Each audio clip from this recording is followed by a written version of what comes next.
Hmm.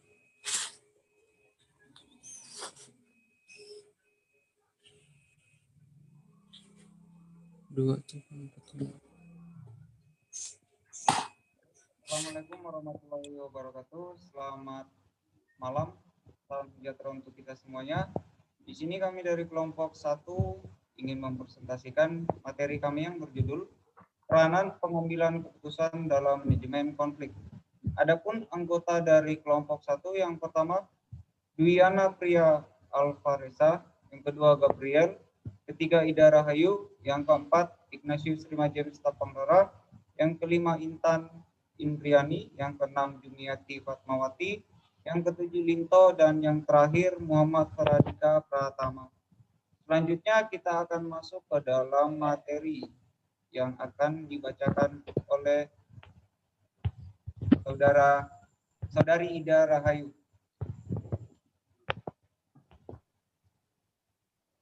Bab 1 Pendahuluan. Latar belakang tentang konflik.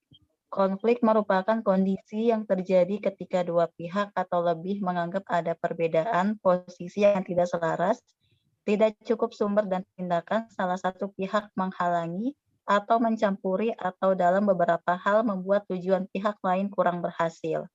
Konflik dilatar belakangi oleh perbedaan ciri-ciri yang dibawa individu dalam suatu interaksi.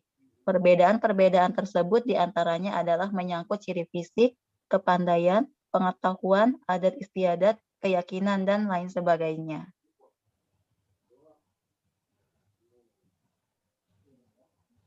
Rumusan masalah. 1. Pengertian konflik dan sebab timbulnya konflik. 2. Jenis-jenis konflik. 3. Kaitan organisasi dan konflik. 4. Kaitan kepemimpinan dan konflik. 5. Kaitan motivasi dan konflik. Dan 6. Solusi dalam menyelesaikan konflik. Tujuan. 1. Untuk mengetahui konflik dan sebab-sebab timbulnya konflik. 2. Untuk mengetahui jenis-jenis konflik. 3. Untuk mengetahui kaitan organisasi dan konflik. 4. Untuk mengetahui kaitan-kaitan kepemimpinan dan konflik. 5. Untuk mengetahui kaitan motivasi dan konflik. Dan 6. Untuk mengetahui solusi dalam menyelesaikan konflik. Selanjutnya dibacakan oleh saudara Faradika. Bab 2 Pembahasan pengertian konflik. Konflik berasal dari kata kerja Latin configere yang berarti saling memukul. Secara sisiologis, konflik diartikan sebagai suatu proses sosial antara dua orang atau lebih, bisa juga kelompok, di mana salah satu pihak berusaha menyingkirkan pihak lain dengan menghancurkan atau membuatnya tidak berdaya.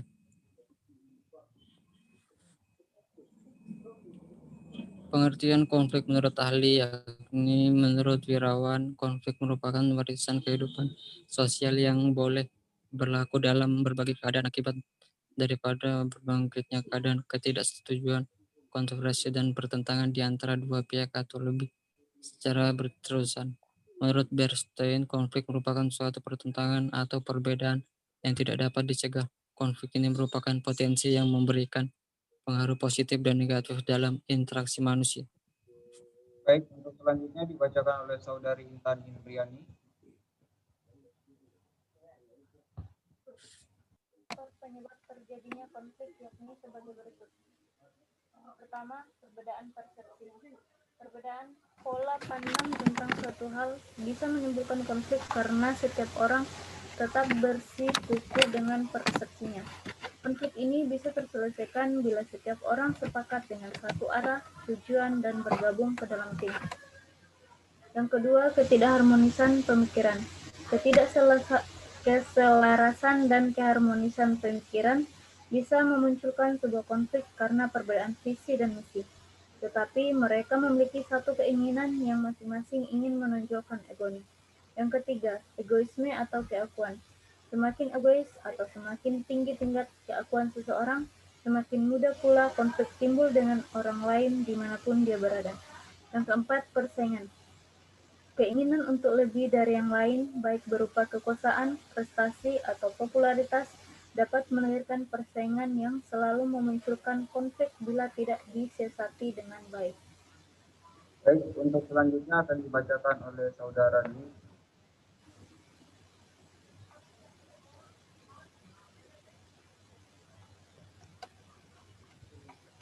Slide-nya mohon. Sabar ya.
Ya. Jenis-jenis konflik menurut Hendro. Tahun 2011. Konflik di dalam hati dan pikiran atas proses pengambilan keputusan dari berbagai alternatif untuk dipilih satu alternatif terbaik dengan resiko minimal. Konflik dengan pihak lain yang harus segera diputuskan agar masalah tidak berlarut-larut dan bisa merugikan kedua belah pihak. Konflik terhadap sebuah keputusan dari beberapa alternatif, apakah mengambil keputusan ya atau tidak, baik atau buruk, tepat atau tidak bagi tim. Menurut Fahmi Irham, tahun 2016, ada 5 jenis konflik dalam kehidupan organisasi. Yang pertama, konflik dalam diri individu. Yang terjadi bila seseorang individu menghadapi ketidakpastian tentang pekerjaan yang diharapkan untuk melaksanakannya, bila berbagai permintaan pekerjaan yang saling bertentangan, atau bila individu diharapkan untuk melakukan lebih dari kemampuannya. Yang kedua, konflik antar individu dalam organisasi yang sama, di mana hal ini sering diakibatkan oleh perbedaan-perbedaan kepribadian. Konflik ini juga berasal dari adanya konflik antar peranan. Yang ketiga, konflik antara individu dan kelompok yang berhubungan dengan cara individu menanggapi tekanan untuk keseragaman yang dipaksakan oleh kelompok kerja mereka. Sebagai contoh, seseorang individu mungkin dihukum atau diasingkan oleh kelompok kerjanya karena melanggar norma-norma kelompok. Yang keempat, konflik antar kelompok dalam organisasi yang sama karena terjadi pertentangan antar kelompok. Yang kelima, konflik antar organisasi yang timbul sebagai akibat bentuk persaingan ekonomi dan sistem perekonomian suatu negara. Konflik ini telah mengarahkan timbulnya perkembangan produk baru, teknologi, dan jasa, harga-harga lebih rendah, dan penggunaan sumber daya yang lebih efisien. Baik, untuk selanjutnya akan dibacakan oleh saudara Lito. Baik, organisasi dan konflik. Menurut Ernie Tisnawati tahun 2005, bahwa dampak hubungan strategi dan budaya dapat menimbulkan konflik jika individu-individu dalam organisasi kurang dapat beradaptasi, menempatkan diri pada posisinya, dan mementingkan kelompok dan golongannya. Kemampuan adaptasi yang tinggi dan rendah memiliki hubungan kuat dalam mempengaruhi pembentukan intensitas konflik. Faktor-faktor yang dominan dapat mempengaruhi produktivitas organisasi adalah suasana kerja kondusif, perbaikan atau penggunaan alat-alat dan teknik manajerial. Pimpinan dalam konsep manajemen konflik memiliki pengaruh besar dalam mempengaruhi timbulnya konflik atau bahkan lebih jauh menyelesaikan konflik. Karena itu, ada hubungan kuat dari seseorang pimpinan dalam usaha mempengaruhi menyelesaikan konflik, yaitu membawa konflik dari negatif ke arah positif. Menjadi seorang pimpinan harus paham bagaimana mengelola konflik, yaitu mengubah konflik menjadi motivasi yang mampu mempengaruhi peningkatan produktivitas perusahaan. Baik, untuk selanjutnya akan dibacakan oleh Saudara Gabriel. Baik, konflik dan motivasi. Konflik dengan berbagai jenis telah membuat seseorang mengalami berbagai macam masalah, termasuk diri psikologis orang yang bersangkutan. Dampak konflik pada psikologis adalah terjadinya sikap murung, mudah tersinggung, cepat marah, dan tidak menginginkan orang lain peduli pada dirinya secara lebih dalam karena ia menganggap sikap masalah mampu ia selesaikan sendiri.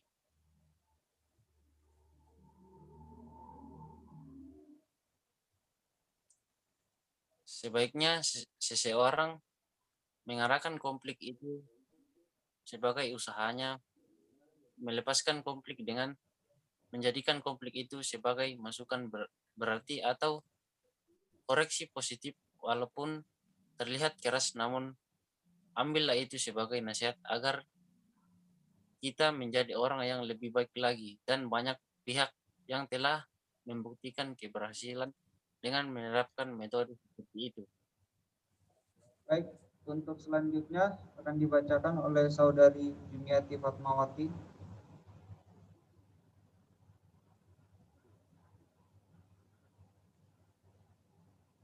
Jumiati Fatmawati mungkin bisa bacakan untuk materi slide selanjutnya. Solusi dalam menyelesaikan konflik.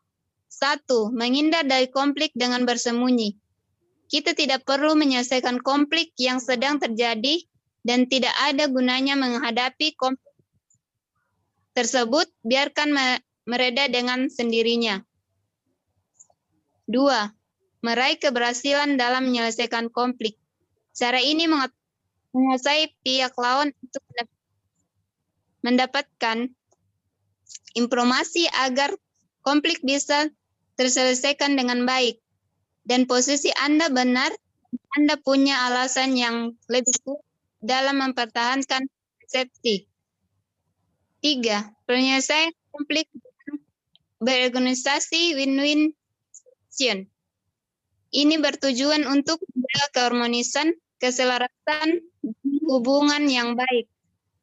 Karena menjaga hubungan baik itu lebih penting sehingga perlu diciptakan komunikasi yang baik. 4.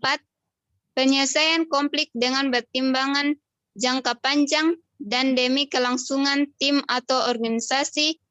Bila tugas dan keharmonisan itu sangat penting, maka segera diselesaikan konflik ini dan beri toleransi waktu agar bisa berpikir lebih jernih untuk segera melakukan pembicaraan kembali.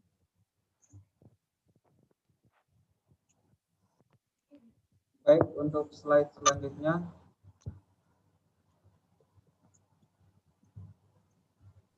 Sabar ya. Baik. Maaf ini mungkin ada gangguan jaringan jadi agak terkendala sedikit.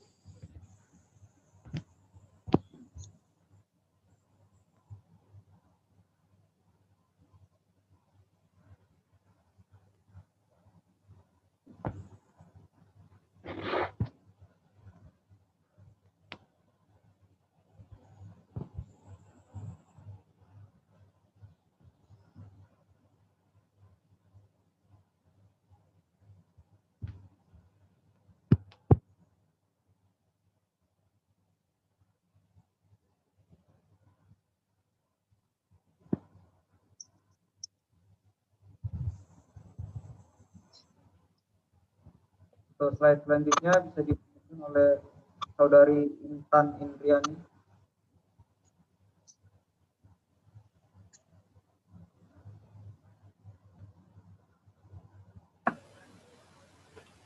solusi menyelesaikan konflik. Yang pertama, menghindar dari konflik dengan bersembunyi.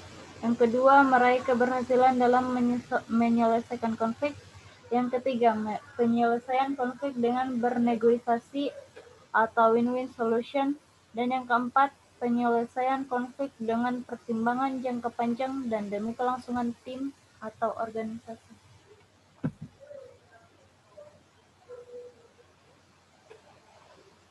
Baik, sekian hasil presentasi dari kami. Untuk penutupnya ada petikan, yaitu janganlah sering membuat masalah-masalah yang akan menimbulkan konflik. Dan jika kamu ingin menyelesaikan sebuah konflik, maka selesaikanlah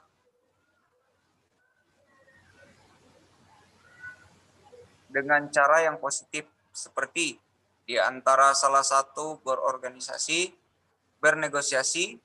Karena itu semua merupakan cara selain dapat menyelesaikan konflik, juga berdampak positif bagi kita semua. Baik, semoga materi yang kami sampaikan bisa bermanfaat untuk kita semuanya. Kurang lebihnya mohon maaf. Terima kasih untuk perhatiannya. Sekian dan selamat malam. Assalamualaikum warahmatullahi wabarakatuh. Shalom. Selamat malam. Selamat malam.